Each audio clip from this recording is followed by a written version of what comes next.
Entonces, no sé si tenemos alguna pregunta en la sala para los ponentes. Entonces, al doctor Constantino, decís que en base a los... ¿En español bien o prefieres en inglés? No, en español. Vale. En los hígados, o sea, con los resultados que habéis tenido en los donantes, digamos, con criterios expandidos, eso os ha animado a expandir el uso del HOPE a todos los donantes. Entonces, sí que decías que cuando habéis hecho el análisis en los donantes, digamos, buenos o sin criterios expandidos, teníais una tasa de colangiopatía isquémica más reducida, lógicamente, que con criterios expandidos. Desde que lo utilizáis en todos los donantes, ¿habéis visto que en esos hígados buenos ha disminuido también la tasa de colangiopatía o no tenéis todavía datos? No tenemos datos porque lo hacemos apenas desde enero. Ajá, desde enero, sí. Entonces, para nosotros, la colangiopatía ocurre, la vemos en mediana 6 meses após el trasplante. Claro. Entonces, no ha pasado Todavía 6 meses, no ha pasado el tiempo suficiente para sabermos eso. Pero hay varias, na nossa experiência, várias razões para usá-lo sempre. Eu penso que se fuera gratuito, si no, toda la gente lo usaría siempre. Por ahí va la pregunta si realmente consideras que el HOPE se debe usar en todos o reservarse solo para los donantes de riesgo. Vai a depender de tu realidad. Claro. Si es fácil haberlo financiamiento, yo pienso que las personas van a usarlo siempre. Bueno, porque en nuestro caso, incluso los anestesistas quieren que nos lo usemos, porque va mejor el trasplante en todos los aspectos.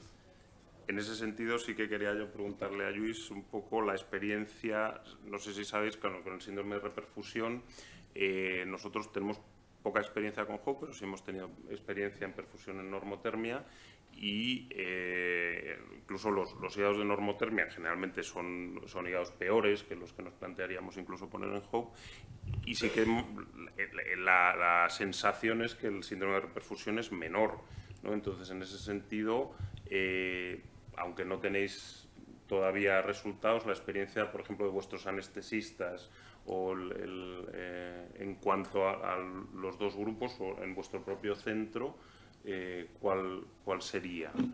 Mira, en cuanto al síndrome de reperfusión, la sensación es que van igual. Que van igual. Honestamente, ¿eh? De hecho, con el paso de los meses, el diseño del estudio se hizo... Ya ha llovido, ¿eh? Pero una cosa que te replanteas es si escogimos un buen endpoint. Ya. Porque la realidad, así como hay otros parámetros, sobre todo el posoperatorio, que sí hay la sensación de que el HOPE lo mejora, el síndrome de reperfusión, la sensación, ya te digo, a falta de comparar los datos con los fríos estáticos, la sensación es que van igual. El síndrome de reperfusión, la sensación es que es el mismo. En ese sentido, parece que los datos más llamativos podrían ser en cuanto a colangiopatía isquémica. Entonces, tú hacías alusión al estudio del grupo holandés de Groningen, que ellos demuestran una clara mejoría en la colangiopatía isquémica. Lo que pasa es que la crítica siempre a ese estudio es que son donantes en asistolia, pero con extracción en ultra rápida, no con el uso de perfusión regional, de ECMO. En vuestro estudio, ¿todos los hígados de asistolia tienen perfusión regional normotérmica? Todos son con ECMO, sí. No hay ninguno con ultra rápida. ¿Y piensas que ese beneficio se mantendría en cuanto a colangiopatía? Digamos, no con lo el sé. ECMO. Es muy pronto. Todavía es pronto. Muy pronto, no lo sé. Y, Julio, tú decías que el tiempo operatorio con HOPE es más largo. Un poquito más. Un poquito más. ¿A qué atribuyes eso? Porque vosotros sí que sincronizáis el uso del HOPE al comienzo de la cirugía, pero en principio tú una vez avanzas en la cirugía, el hígado ya lo tienes cuando vas a clampar, ¿no? Avisas, está ya. Sí. ¿Haces algún cambio en la técnica? No, lo back table, la preparación del injerto, Sí. lo hacemos ya sobre OP. En el principio era difícil, entonces lo hacíamos el back table en el frío estático y después OP. Ahora tentamos hacer el back table durante el OP. Ajá. O sea, estáis perfundiendo el Durante injerto el back table. durante el back table. No es siempre fácil, Ajá. pero lo intentamos para intentar optimizar el tiempo de hope Ajá. y reducir el tiempo estático, ¿ok? Aún más un poquito. Pero como tentamos siempre tener 2 horas de hope, Ajá. si ocurre la hepatectomía ser muy rápida, Ya. O sea, sí que priorizáis el mantener el las hope 2 horas. 2 horas. Sí. Vale. Entonces ha ocurrido, pocas veces, pero ha ocurrido ficar un poquito más en fase anhepática. Tengo que esperar. Fazemos quase sempre el shunt por tocava, entonces Vale. espera un poquito más para hacer las 2 horas de hope. Nosotros también nos ha pasado. También nos pasa. Sí, es que al final, hombre, la máquina efectivamente es más sencilla o no tiene... Bueno, hay veces Entonces que ahí pasan cosas, ¿no? hay el cirujano que, bueno, aunque no haya hecho 2 horas, vamos a ponerlo. Y otro, no, espérate 2 horas. Vamos, Y- a ver, una pregunta. Sí. Hola, yo soy Javier Tejero del Hospital Río Ortega de Valladolid. Me ha parecido muy interesante lo que has comentado de que estáis empezando a utilizar mientras hacéis la cirugía de banco. Es una cosa que nos habíamos planteado también nosotros, todavía no lo hemos hecho. Y una de las cosas por las cuales nos hemos planteado en no poder hacerlo es porque quizás puede influir la presión a la que entra la perfusión en la porta. Es decir, ¿os altera ese máximo de 3 de presión o a la vez que estéis haciendo la cirugía de banco por los movimientos o porque tengáis que hacer algo más de disección? Primero empezamos por preparar la puerta, la conectamos al hope, comenzamos la perfusión y después tratamos de la arteria, de la cava, de lo resto. Por veces la presión sube y la perfusión baja, pero tentamos gerir eso para intentar estar más tiempo en hope. ¿No suenan demasiadas alarmas que no permitan seguir haciendo la cirugía de banco por subir la presión entonces? Tentamos ponerlo estático, con la puerta bien derecha y hacer lo resto. Me parece interesante porque tenemos ese problema también. Sí. Hacemos la En el- cirugía de en el banco a la vez principio- que se hace la hepatectomía. En el principio y a ha la- sido difícil, pero con el tiempo va ficando mejor. Bien, gracias. Manolo, sí. Os quería felicitar a los dos ponentes por las ponentes y quería preguntar a Luis un par de cosas. Sí, yo soy Manuel Abradelo del Hospital Universitario de Toledo y quería preguntarle a Luis un par de cosas, una pregunta fácil y una difícil. La fácil es en cuanto al estudio que has presentado y el matching de donantes. No he visto la variable DCD muerte encefálica, pero me imagino que se contempla. Sí. Sí que está. Sí, está, sí. Vale, Sí. esa era la fácil. Sí, Y sí. la difícil De es... hecho, disculpa que Sí. te interrumpo. De hecho, esta es una de las que, si queremos estrictamente 2 controles por cada caso, es posible que haya que flexibilizar. Sí. Porque, bueno, al menos en nuestro entorno, Miquel, por ejemplo, yo sé que también ha tenido, ¿no?, que problemas para encontrar los controles, ¿no? Sí, por esto, pero sin embargo, tal como dices, quizás no sería una variable a unidad. Yo creo que ahí sí que deberíamos mantener esa variable. Sí, bueno, hay que hablarlo. Por eso todavía no hemos decidido cuál coger. Sí, está siendo difícil, muy difícil. Sí. Y ahora va la mala, que es en el contexto de la perfusión hipotérmica, ¿cuál es la variable mejor para determinar el beneficio? Ah, buena pregunta. Bueno, esta es la mejor pregunta de todas. Este es el problema. Esta es una charla que hemos tenido 2 veces con Filip Dubowski y está de acuerdo que es muy difícil saber cuál es el endpoint. ¿Se acuerdan, Ernest? Lo hemos hablado a veces ¿no? ¿Cuál es el mejor endpoint? Este es el problema de los estudios. Yo creo que actualmente, a la hora de diseñar un estudio con máquinas de perfusión, el gran problema es este. De ¿cuál es el mejor endpoint? ¿Disfunción primaria? Tampoco. ¿No? No te lo sabría contestar. Esta es la mejor pregunta. Es el lío. Yo no sé si Miquel quería proyectar. Solo una reflexión. Creo que esto de alguna manera refleja cuál es la principal dificultad que nos encontramos cuando hay que responder las preguntas, que es el diseño de los estudios. Es decir, que obtener evidencia es muy difícil porque, por ejemplo, ya solo la definición del síndrome por reperfusión ya es una entelequia, ¿no? Y a partir de aquí ya se desencadena todo. Yo personalmente creo que si hay alguna variable a realmente definir, tiene que ser algún clinical outcome, ¿no? Que hagas algo que se traduzca en una mejoría. A mí que las transas son más o menos, o que se hipotense más o menos, si se van a casa a los 7 años, a los 10 o a los 17, es muy difícil. No tengo la respuesta a eso, solo la respuesta que cuesta tanto de obtener conclusiones porque el diseño de los estudios y el obtener variables que son realmente significativas es muy difícil.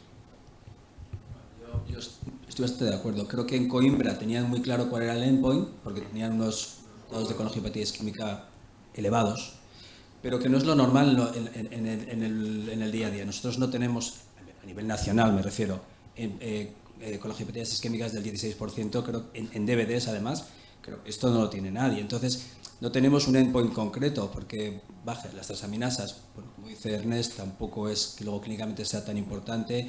El Early Allograft Dysfunction como Old Hop tampoco acaba siendo algo tan importante. El síndrome de post-perfusión también hay que definirlo bien. Entonces, al final realmente es difícil. Cuando no tienes un problema clínico, como tenían en Coimbra, que yo lo entiendo, pues si no tienes esto, es difícil saber qué queremos mejorar, ¿no?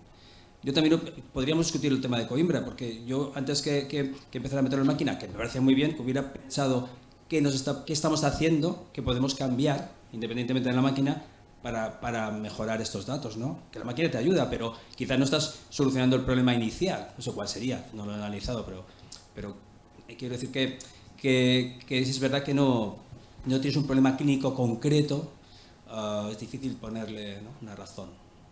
Y lo estamos haciendo, ¿eh? Pero bueno, quizás puede ser, por ejemplo, está claro en los pacientes, en los casos en los que tienes tiempos de isquemia prolongados por problemas de tener dos donantes seguidos, entonces que se te dispara el segundo donante, ahí está clarísimo que la máquina está perfecto para eso. Pero quizás eso es algo muy limitado, ¿no?, y en cuanto al número de pacientes que realmente lo puedan necesitar. Sí, es así. José Ángel tenía. Primero felicitar a los dos ponentes. Yo quería hacer una reflexión que iba un poco en el mismo tono que han estado diciendo Miquel.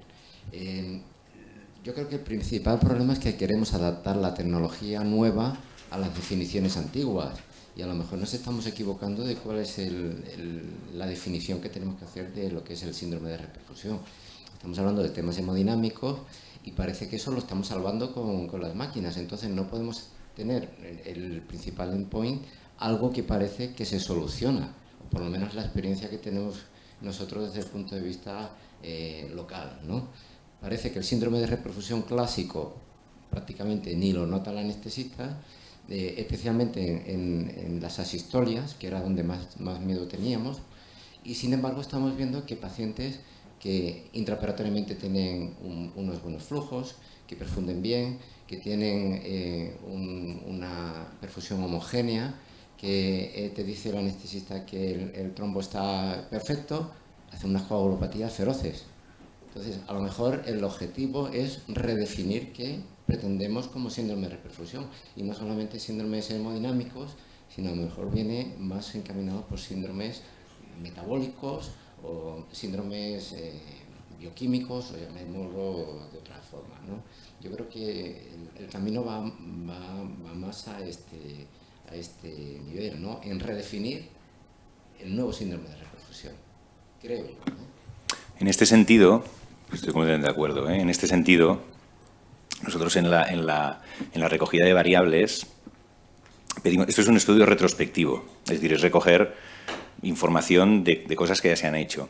Lo digo porque en el diseño del estudio participaron el equipo de anestesia y pedimos variables como eran la presión arterial justo antes y justo después de la reperfusión, el uso de drogas y en qué dosis justo antes y justo después de la reperfusión, los niveles de potasio. Claro, recoger esto en trasplantes que ya se han hecho hace meses es bastante difícil. Pero a lo mejor tenemos que redefinir el estudio de cara al futuro, ¿no? Porque cuando se empezó el estudio, muchos equipos no teníamos las máquinas de Hope. Ahora yo creo que el que no tiene un Hope tiene otra. Y todos los equipos de España se están haciendo con máquinas de perfusión hipotérmica. A lo mejor hay que redefinirlo, ¿no? Y a lo mejor el plan no es continuar un estudio a ver qué sale cuando sabemos que tiene déficit de metodología o de definición de lo que pretendemos, ¿no? A lo mejor es el momento realmente de replantearlo, ¿no? O sea que a día de hoy no hay otra definición diferente de síndrome de reperfusión, ¿eh? Claro, claro. Entonces, si queremos replantear el estudio, hay que cambiar el endpoint. No podemos reformular el síndrome porque es el que es. Y que a raíz de todo lo que decíamos, una de las cosas más curiosas es que una cosa que está bastante definida, que es una disminución de la presión arterial al 30% entre los 5 primeros minutos de la reperfusión que dure más de un minuto, hay grupos que tienen un 5% y hay grupos que tenemos un 50%. Entonces, yo no se acaba de entender demasiado, porque la definición es la que es. Otra cosa es que no estemos de acuerdo en la definición, ¿eh? Que puedo estar de acuerdo, pero con una definición que estrictamente es la que es, ¿cómo puede haber tanta variabilidad? Y luego el impacto real que tiene ese síndrome de reperfusión. Eso sí, sí, casi nulo. Sí. Claro, claro. Sí, yo creo había un par de preguntas. El doctor Baro yo creo que había levantado y luego... Y ya terminamos. O sea... Sí, yo quería solamente una consideración a Luis, quizá, y además con todo el cariño, lo de la edad de los equipos. Eso te iba a pasar factura. A ver, hay que ser... O sea, hombre, hay que echar un poco de vidilla, ¿no? Porque Luis, si no... Luis, puede ser verdad. Indudablemente que la edad de los equipos te cueste más trabajo cambiarlos. O la otra lectura es que a lo mejor somos más exigentes a la hora de buscar evidencias para cambiar lo que te lleva muchos años funcionando bien. Exacto. La lectura puede ser doble. Ahora en serio, mira, Sí. la cuestión que... Y a medida que vas haciendo años te vas dando cuenta. Si tú haces las cosas de una manera y te van bien, porque trasplante aquí en hepático va bien. Entonces, si ahora viene uno a decirte, no, mira, ahora en vez de 4 horas de tiempo de isquemia, vamos a hacer 8 o 6. Y en vez, necesitamos una enfermera tal, y nos vamos a gastar 10.000 euros en... Uf, mira, tío, no me calientes los cascos, tú, pues ya me va bien. Y si este hígado lo podríamos coger haciéndole Hope, pues no lo cogemos y dentro de 3 días tendremos otro. Esta es la realidad. Entonces, Y la evidencia también. Sí, sí. Cuando hay evidencia, nos ponemos también más estrictos nosotros, sobre todo los responsables del programa, porque cuesta dinero, personal, horas. Entonces tú, cuando tienes evidencia, peleas con el consejero, peleas con el gerente, lo que sea, por tener lo que quieres. Pero es lo que buscamos, un poco la evidencia. Entonces, por eso veo muy apropiado el estudio que está en marcha, ¿no? Y luego al doctor Constantino me gustaría preguntarle, porque el doctor Castaca lo ha dicho, y yo iba a preguntarlo. Me ha sorprendido mucho que tengan 17% en la era pre-Hope de colangiopatía o de enfermedad biliar no anastomótica, pre-Hope, y aún así con el Hope un 8% creo que es de enfermedad no anastomótica, cuando no usan donante en asistolia, ¿no? el DCD, ¿no? Entonces, ¿han investigado de verdad por qué tenían tanta colangiopatía cuando eran donantes de buena edad y todo? ¿O saben alguna causa que puede... ¿Cuál puede ser la causa de eso? Gracias. La causa por sí misma no la sabemos. Sabemos que teníamos ese problema. No hay DCD en Portugal, no hay DCD Type 3. Entonces, algunos donantes DVD son peores que algunos donantes de CD, todos lo sabemos. La causa para la taja alta que teníamos no la sé. Sé que lo Hope ha cambiado eso. Definitivamente, sí, lo sabemos. Y yo creo que tenemos la última pregunta, si os parece. Bom dia, compreendem-me, espero. Já é bocadinho extemporânea esta observação, mas queria só fazer uma nota relativamente aos endpoints que falavam. Eu penso que o endpoint é sempre do próprio centro, de acordo com a realidade nacional. Aumentar a taxa de utilização, as estenoses, mitigar o tempo de isquemia fria. Portanto, o endpoint não pode ser universal e aplicável a todos os centros, porque as realidades são muito diferentes de países para países e mesmo dentro de cada país, de centro para centro. Em relação às estenoses não anastomóticas, só completar a afirmação do Júlio. Este trabalho e esta revisão tem sido feita já ao longo dos anos. Duas variáveis que encontramos relacionadas com o desenvolvimento destas estenoses, mas que não sei se os números são suficientes para dar força estatística aos resultados. Um deles são as estenoses associadas às reconstruções da artéria na backtable, que depois têm alterações no fluxo da artéria no pós-transplante. Outra tem a ver com a presença de hemocidrose no parênquima do enxerto. Cada vez mais, e fomos ver isto há muitos tempos, os enxertos com um aumento de depósitos de ferro têm uma taxa muito mais elevada de estenoses não anastomóticas, provavelmente relacionado com fenómenos de inflamação. Temos completamente explicação para essa situação. Faltou-nos analisar uma fase do transplante que foi a fase da colheita. Há 2 ou 3 publicações que relacionam o tempo de hepatectomia no dador com o desenvolvimento de estenoses não anastomóticas e é essa parte que nos falta estudar. Muy bien, pues muchísimas gracias a los dos por vuestras magníficas presentaciones.